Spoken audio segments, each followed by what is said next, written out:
ကောင်မလေးက CEO ရဲ့လက်ထက်က lollipop ချိုးချင်းကိုဆွဲလူပြီးအမိုက်ပုံးနဲ့တန်းပစ်ထည့်လိုက်တယ်ပြီးတော့သူကဒုတိယမြောက်နေ့မှာတင်ငါ့ရဲ့ကြောင်ပေါက်လေးလိုအားနွဲ့တဲ့ boss ကိုတက်မိသွားပြီလားမသိဘူးတကယ်လို့သူတည်သွားရင်ငါလာစာရောမရှိတော့ဘူးလားဆိုပြီးတိုးလေးရေရွတ်နေတာအေးဆက်နိုင်လာတဲ့ CEO ကဆက်နားမထောင်နိုင်တော့ပဲသူ့ကိုပါဆက်ပိတ်ထားဖို့အမိန့်ပေးလိုက်တယ် CEO ကသူ3ရက်အတွင်းအလုပ်ထွက်သွားလိမ့်မယ်လို့ကြေညာခဲ့ပေမဲ့ဒုတိယနေ့မှာတော့ဒီကောင်မလေးကလေးဖြတ်နေတဲ့ CEO ရဲ့ပါဆက်ထဲကို10နှစ်တက်တန်းရှိရဲ့ lollipop တစ်ခုထိုးထည့်လိုက်ပါလေရောကောင်မလေးကပြတလဲနဲ့ကျမတို့စီမှာတော့ရေခဲတက်တာလေးထည့်ထားရင်ဘာမှမဖြစ်ဘူးလေအိမ်မှာဆို12သားဝက်သားတောင်ရှိသေးတယ်လို့ရှင်းပြတာပေါ့ CEO ကလည်းဒေါသတကြီးနဲ့အဲ့ဒါမျိုးတွေဒါငါစပွဲပေါ်ထက်ရောက်လာရင်မင်းကိုကဘာပတ်လမ်းကြောင်းနဲ့10ပတ်လောက်လွှင့်ပစ်လိုက်မယ်လို့ပြန်ပြောတယ်ပရိသတ်တွေသိတဲ့အတိုင်းအရင်ကအိမ်ဖို့ဆိုရင်တကယ်ကြီးအာကာသတဲ့လွှင့်ပစ်ခံခဲ့ရတာလေဒါနဲ့ကောင်မလေးလည်းကြောက်လန့်နဲ့နောက်တစ်ခါမလုပ်တော့ပါဘူးလို့ကတိပေးပြီး WeChat battery ကိုပြန်ပေးလိုက်တဲ့ဆောင်းတဲ့ CEO ကတော့အရန်စိတ်တူသွားပြီးဒီညစာမစားတော့ဘူးလို့ပြောလိုက်တာကြောင့်ကောင်မလေးခင်ဗျာကဘာပြတ်တယ်လို့ခံစားလိုက်ရတယ်။တကောင်ရန်ချိန်ရောက်တော့ CEO ကမိဖို့ကြောင့်တဲ့ကိုခိုးကြောင်ခိုးဝက်ဝင်လာတဲ့ရေခဲတက်တာကိုအသားလေးဖွင့်ကြည့်လိုက်တော့ကောင်မလေးရဲ့ထမင်းချိုင်ကိုတွေ့သွားတာပေါ့။ထမင်းချိုင်ပေါ်မှာလည်း2မိနစ်လောက်နှွေးစားလိုက်ပါချက်ချင်းပျော်ရွှင်သွားလိမ့်မယ်ဆိုတဲ့စာတိုလေးကတ်ထားတယ်သူကတော့မထင်သလိုနဲ့နှာခေါင်းရှုပ်လိုက်ပေမဲ့လက်ကတော့နှွေးပြီးသားဖြစ်နေပြီးတော့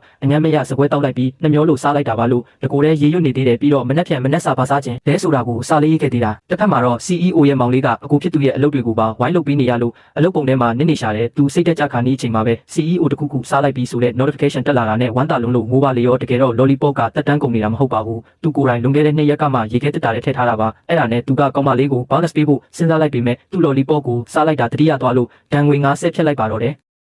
မနက်မိုးလင်းတော့မိန်းကလေးကဗလာဖြစ်နေတဲ့သမင်းချိုင်းနဲ့မကြားစာကိုတွေ့သွားပြီးဟင်းချက်ပါတော့တယ်ဟင်းနက်လေးက CEO ကြီးကိုတကားဝအထိဆွဲခေါ်သွားပြီးသူမအလုပ်လုပ်နေတာကိုကြည့်ရင်းနဲ့သူ့ရဲ့အေးဆက်လာတဲ့နှလုံးသားကြီးကတုန်လှုပ်သွားပါတယ်သူမကိုဒီအိမ်မှာပဲဆက်ထားလိုက်တာမစိုးပါဘူးလေလို့သူတွေးမိသွားတယ်အဲ့ဒီအချိန်မှာပဲလူခေါ်ပဲတီးတန့်ထွက်လာပါတယ် CEO ရဲ့တငယ်ချင်းလို့ပြောတဲ့အမျိုးသားတစ်ယောက်ရောက်လာတာပါမိန်းကလေးက CEO ကိုမေးကြည့်တဲ့အခါ CEO ကသူ့ကိုစားကြည့်တိုက်တယ်လွတ်လိုက်လို့ပြောပါတယ်ဒါဟာဒီကောင်ကတငယ်ချင်းမဟုတ်ဘူးလို့ပြောလိုက်တာပါပဲအကျဉ်းသမားကြီးကအထက်ရောက်တာနဲ့ဇေယိုရဲ့ဒေါသကြီးတဲ့အကျဉ်းနဲ့မတန်ဆွမ်းမှုကိုလှောင်ပြောင်ပါတော့တဲ့မိန်းကလေးကတော့ဒါဟာရန်သူဆိုတာကိုအာရုံရသွားပါတယ်အဲ့ဒီလူကစားကြည့်တိုက်တဲ့အတင်းဝင်သွားပြီးရှယ်ယာရှင်အားလုံးနဲ့ဗီဒီယိုကော video meeting ဖွင့်လိုက်ပါတယ်သူက CEO ကိုအတုံးမကျတဲ့လူစွမ်းမတန်သူလို့ခေါ်ပြီးတယောက်တည်းတောင်မနေနိုင်ကြောင်းယူကြောင်နိုင်လို့အိမ်ပေါ်ကို19ယောက်ကိုဖြုတ်ပစ်ခဲ့တာဖြစ်ကြောင်းပြောပြီးဆောက်ရဒုကနေဖယ်ရှားဖို့ကြေညာလိုက်ပါတယ် CEO ကြီးကဒေါသထွက်ပြီးသူ့ကိုတွန်းထုတ်လိုက်ပါတယ်ရှယ်ယာရှင်တွေကအကုန်မြင်သွားပြီး CEO ကိုယာရုကနေချက်ချင်းဖယ်ရှားလိုက်ကြပါတယ်ဒါပေမဲ့အကြံသမားကတော့မရက်တန်သေးပဲ CEO ကိုမျက်နှာချင်းဆိုင်လှောင်ပြောင်းနေတော့မှအပြင်ဘက်မှာတော့မိန်းကလေးက CEO ရဲ့ညီစီကဖုန်းလက်ခံရရှိပါတယ်ညီဖြစ်သူကအဲ့ဒီလူကိုအိမ်ထဲကနေကန်ထုတ်ဖို့သူမကိုခိုင်းပါတယ်သူ့ရဲ့တတိစော်ကားခံရတာကိုကြားလိုက်ရတဲ့အခါသူမဒေါသတွေပောက်ကွဲသွားပါတော့တယ်သူမစာကြည့်တိုက်တကားကိုကန်ဖွင့်ပြီးအထဲကိုဝင်သွားပါတယ်ကျမတတိကိုကယ်ဖို့လာတာလို့ပြောပြီးခေါင်းငုံကဒုံးကြီးတစင်းလို့ပြေးဝင်ပြီးအဲ့ဒီလူကိုကျမ်းပြင်ပေါ်လဲကျသွားအောင်တိုက်ပစ်လိုက်ပါတယ်သူမက CEO ရဲ့ရှေ့မှာမတ်တက်ရက်ပြီးကျမတတိကိုအနိုင်ကျင့်တာဟာကျမကိုအနိုင်ကျင့်တာပဲလို့ကြေညာလိုက်ပါတယ်ချက်ကတော့မင်းတက်သွားပြီး